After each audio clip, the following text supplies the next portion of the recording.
Chapter start होता है। हमें दिखाया जाता है ऐशी को, जिसके अंदर से यांग बोलता है कि मैं ऐशी को सिर्फ 3 घंटे तक पोजेस कर सकता हूँ। आखिर डीप ब्लू रेस के लोग चाहते क्या हैं? हम देखते हैं सीक्वेंस नंबर 68 एट आर्म फीस्ट को, जिसको कि किडनैप कर लिया होता है ग्रीन ने। क्रिस बोलता है कि मैंने तुम्हें यहाँ पे इन्वाइट किया है ताकि मैं तुम्हें कुछ बहुत अच्छा दिखा सकूं। जिसके बाद हम देखते हैं कि उसने बनाना आइलैंड के ऊपर वायरस फैला दिया होता है, जिससे एक म्यूटेंट बन जाता है। क्रिस बताता है कि बनाना आइलैंड के लोगों ने वो पानी पिया है जिसके अंदर डीप ब्लू के पार्टिकल थे। उसका अमाउंट तो ज्यादा नहीं था, पर इस बनाना आइलैंड पे कई हजारों लोग हैं जिनने वो पानी पिया था, और अब मैं उनका यूज करूंगा एज ए न्यूट्रिशन ताकि मैं अपने म्यूटेंट को रैंक 3 का बना सकूं। हम देखते हैं उस म्यूटेंट को जो कि सबको मार के उनका लाइफ फोर्स छीन रहा होता है। यांग बोलता है कि मुझे जल्द से जल्द कोई तरीका ढूंढना होगा इन्हें रोकने का। एट आर्म फिस्ट बोलता है कि तुम लोग पागल हो, तुम लोग इंसानों का यूज कर रहे हो ताकि तुम एक रैंक 3 का इलाइट बना सको, और मैं तुम्हें आज यहाँ पे खत्म कर दूंगा चाहे मुझे अपनी जान देनी पड़े। जिसके बाद वो क्रिस पे अटैक कर देता है, पर क्रिस अपनी डीप ब्लू रेस की पावर यूज करता है, जिसकी वजह से एट आर्म फिस्ट को काफी ज्यादा दिक्कत होती है। वो बोलता है कि बस अब तुम बिहेव करो, जिसके बाद वो उसके 8 लिम्स को काट देता है। क्रिस बताता है कि मैंने तुम्हारी 4 लिम्स काट दी है और तुम्हारे ब्रेन का मेंटल कनेक्शन कट चुका है, और अब तुम बिहेव करो और अपनी बारी का इंतजार करो ताकि वो म्यूटेंट तुम्हें एज अ न्यूट्रिएंट ले सके। क्रिस बोलता है कि अंकल बैरन मैं यहाँ से जा रहा हूँ, आप इस जगह का ख्याल रखना।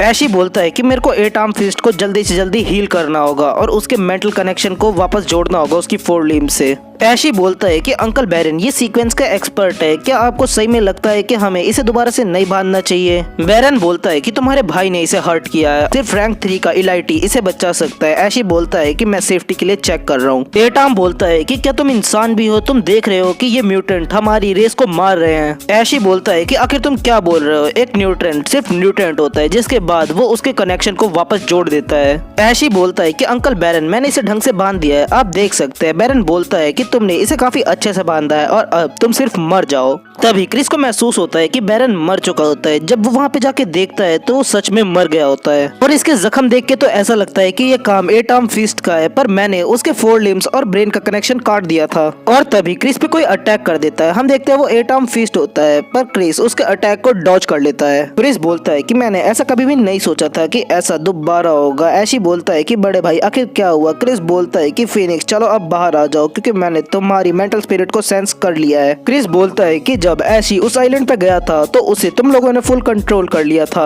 और वैसे भी लीडर को जजमेंट से बहुत ज्यादा प्रॉब्लम है। अगर मैं तुम्हें आज यहाँ पे मार देता हूँ तो ये मेरे लिए काफी ज्यादा बड़ी अचीवमेंट होगी। जिसके बाद वो ऐशी पे अटैक करने के लिए आगे बढ़ता है। ऐशी बोलता है कि स्नेक उन तीनों म्यूटेंट्स को खत्म करेगा और मुझे अब सिर्फ इस पे ध्यान देना है। वो बोलता है कि अगर तुम मुझे मारोगे तो तुम्हारा भाई मर जाएगा। क्रिस बोलता है कि ये उसके लिए गर्व की बात होगी। जिसके बाद वो अपना नाइट क्रो ड्रीमलैंड यूज करता है, पर तभी वहाँ पे फिनिक्स आ जाती है और वो उसके अटैक को रोक देती है। एट आर्म फिस्ट बोलता है कि लॉर्ड फिनिक्स इस जगह को मैं आपके भरोसे छोड़ के जा रहा हूँ, और मैं बाहर जा रहा हूँ उन मॉन्स्टर्स को खत्म करने के लिए। क्रिस बोलता है कि तुम यहाँ से बच के भागना चाहते हो, तभी वो उसके ऊपर अटैक कर देता है। ऐशी बोलता है कि उन मॉन्स्टर्स को मेरे अलावा सिर्फ एक्सपर्ट लोग मार सकते हैं सीक्वेंस के। तभी वो एट आर्म फिस्ट को बचाने के लिए आगे जाता है, पर तब तक काफी देर हो जाती है क्योंकि क्रिस इसका फायदा उठाता है और उसे मार देता है। क्रिस बोलता है कि मेरा मेन टारगेट तो सिर्फ तुम ही थे। हम देखते हैं उस म्यूटेंट को जो कि वहाँ पे लोगों को मार के उनका लाइफ फोर्स छीन रहा होता है। हम देखते हैं वहाँ पे एक सर्वाइवर को जिसका नाम होता है कैंडी। वो वहाँ की लाइव स्ट्रीम कर रहा होता है। वो बोलता है कि बनाना आइलैंड पे मॉन्स्टर सभी लोगों को मार रहे हैं। तभी उस मॉन्स्टर से फाइट करने के लिए वहाँ पे एक एबिलिटी यूजर आ जाता है। उसका नाम होता है फरारो काउबॉय। फरारो काउबॉय बोलता है कि मुझे इसे यहाँ पे सिर्फ तब तक रोकना है जब तक एट आर्म फिस्ट यहाँ पे नहीं आ जाते। उसके बाद वो इस मॉन्स्टर को खत्म कर देंगे। हम देखते हैं उस मॉन्स्टर को जो कि फरारो काउबॉय को मार देता है। जिसके बाद वो कैंडी के पास जाता है। कैंडी बोलता है कि कोई मुझे बचाओ। तभी वहाँ पे ब्लैक शैडो आ जाती है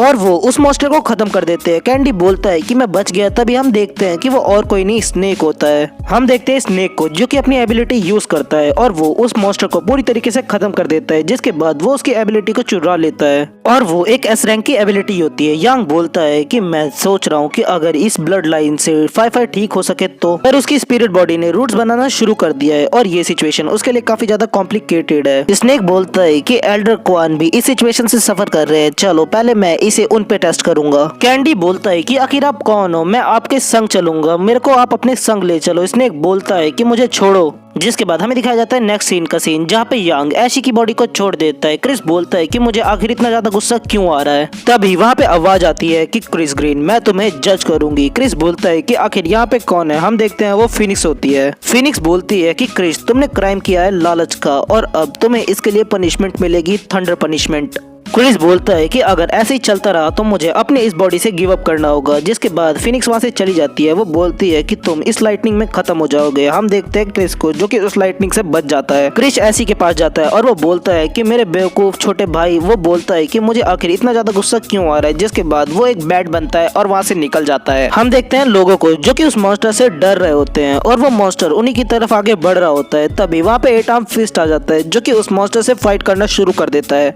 वो बोलता है कि मैं इसे ज्यादा देर तक नहीं रोक सकता, जल्दी से तुम सब लोग यहाँ से भाग जाओ। हम देखते हैं उस म्यूटेंट को जो कि 8 आर्म फिस्ट को वहाँ से उठा के फेंक देता है और वो उस पर अटैक करता है, जिसकी वजह से 8 आर्म फिस्ट काफी दूर जाके गिरता है। 8 आर्म फिस्ट बोलता है कि मुझे ऐसा लगता है कि मुझे अपनी सारी ताकत एक ही बारी में यूज करके इस मॉन्स्टर को खत्म करना होगा। जिसके बाद वो अपने आप को पावर अप करता है, जिसके बाद वो अपनी पूरी ताकत से उस मॉन्स्टर के ऊपर अटैक करता है और उस मॉन्स्टर को बीच में से फाड़ देता है। वहाँ पे लोग बोलते हैं कि ये 8 आर्म फिस्ट का स्पेशल मूव है जिसका नाम है काउंटर और अब हम लोग बच जाएंगे। तभी 8 आर्म फिस्ट को कोई पीछे से मार देता है और हम देखते हैं वो और कोई नहीं क्रिस होता है, जिसकी वजह से 8 आर्म फिस्ट नीचे गिर जाता है। क्रिस बोलता है कि मैंने इतना कुछ किया फिर भी मैं रैंक 3 तक नहीं पहुंच पाया। जिसके बाद वो उस बॉडी को मॉन्स्टर के पास ले जाता है और वो मॉन्स्टर 8 आर्म फिस्ट का लाइफ फोर्स छीन लेता है। क्रिस बोलता है कि फाइनली अब मैं रैंक 3 तक पहुंच पाऊंगा। हम देखते हैं उस म्यूटेंट को जो कि वापस जिंदा हो गया होता है। तभी क्रिस उसको अब्सॉर्ब कर लेता है। क्रिस बोलता है कि ये पावर काफी ज्यादा अमेजिंग है और अब मुझे ये देखना है कि मैं किसी लॉर्ड से कितना ज्यादा ताकतवर हूँ। तभी उसके पीछे से आवाज आती है कि मैं लेट हो गया। क्रिस बोलता है कि तुम तो जजमेंट के ज़ोडिएक हो और तुम यहाँ पे काफी ठीक टाइम पे आए हो, मुझे अपनी नई पावर्स को चेक करना है तुम पे। क्रिस बोलता है कि स्नेक आखिर तुम मुझ पे अटैक क्यों नहीं कर रहे, मैं अपनी पावर को डाइजेस्ट कर रहा हूँ, आखिर तुम किसका इंतजार कर रहे हो। स्नेक बोलता है कि तुम अपनी पूरी पावर्स को अच्छे से डाइजेस्ट कर लो, क्योंकि जब तक एक एनिमी वीक रहता है उससे फाइट करने में मजा नहीं आता। क्रिस बोलता है कि हाँ क्यों नहीं, इसके लिए थैंक यू। अब मैं तुम्हें 3 पार्ट्स में डिवाइड कर दूंगा, आखिर ये सुनने में कैसा लग रहा है। मेरे पास रैंक 3 की पावर है और अब तुम मरने के लिए तैयार हो जाओ। जिसके बाद वो अपनी स्वॉर्ड से स्नेक के ऊपर अटैक कर देता है। स्नेक तभी शैडो के अंदर ट्रांसफॉर्म हो जाता है और वो डायरेक्ट क्रिस के ऊपर अटैक कर देता है। क्रिस उसके अटैक को रोकने के लिए अपने आगे एक शील्ड बनाता है। क्रिस तभी कुछ सेंस करता है, जिसके बाद वो अपने पीछे अटैक कर देता है। स्नेक बोलता है कि मुझे ऐसा लगता है कि ये मेरी लोकेशंस को प्रेडिक्ट कर सकता है। स्नेक बोलता है कि मुझे अब सिर्फ अपने आप को बचाने के ऊपर ध्यान देना चाहिए। जिसके बाद वो अपनी प्लाज्मा स्टॉर्म की एबिलिटी यूज करता है। क्रिस बैट्स के अंदर ट्रांसफॉर्म होता है और वो वहाँ से भागने की कोशिश करता है, पर वो प्लाज्मा स्टॉर्म उन्हें वहाँ से भागने नहीं देता है।